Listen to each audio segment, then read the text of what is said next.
noon sa day.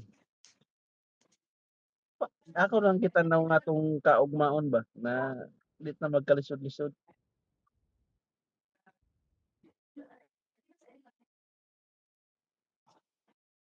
Bisan asa ka mo-abroad ka og naa ka sa Pilipinas kung di ka kabulong ning kamot maglisod gyud ka dong.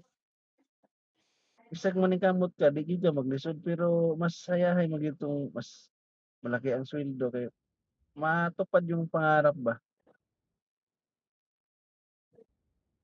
Unya sa imong gipangandoy nga dagog sweldo kabalo ka kung unsay mapaingnan nimo dito. Ha? Sa pag-abot nimo dito kabalo ka unsay imong kahimtang dito.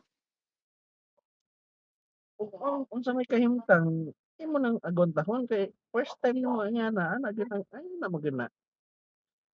Bahalag Katulog na dong. bahalag mag Tulog na. bahalag magtulo-tulo ang mga sipon. Katulog na ba?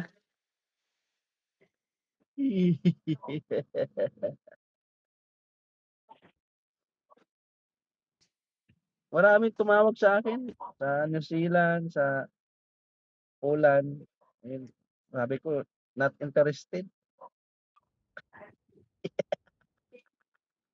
Punta ka dun.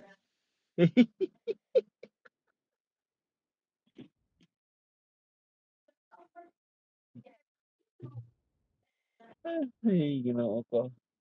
Anong ayaw mong kuno mapa-abroad dun, ha? Pumunta ka na dun, mag-abroad ka na, punta dun. Wala pa gani nga nung papuntahan mo kun mo dayon, noong sa apurado pud ka. Ikaw na, ano na yun? Ano naman po na ba, mga pagsubok lang ba, mga pagsubok? Pagsubok sa mong mata, ikaw kung subokon karon. Mga pagsubok lang. Kanang imuha dili na pagsubok kay imo na nang tinuyuan. Anong tinuyuan? Tinuyuan? Paano mo tinuyuan? Kani imuha tinuyuan na nimo na. Ayaw igna nga mobalos ka nga kani akong nakuan karon nga di ko kauli. Kay kani ako dili na ako ni tinuyuan ha. Kanang imuha kung imo nang buhaton tinuyuan na gyud nimo na.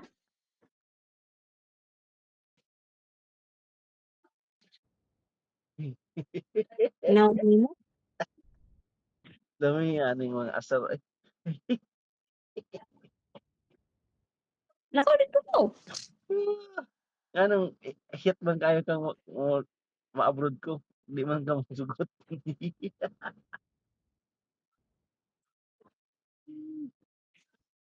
Ano mo? Yari ka sa akin.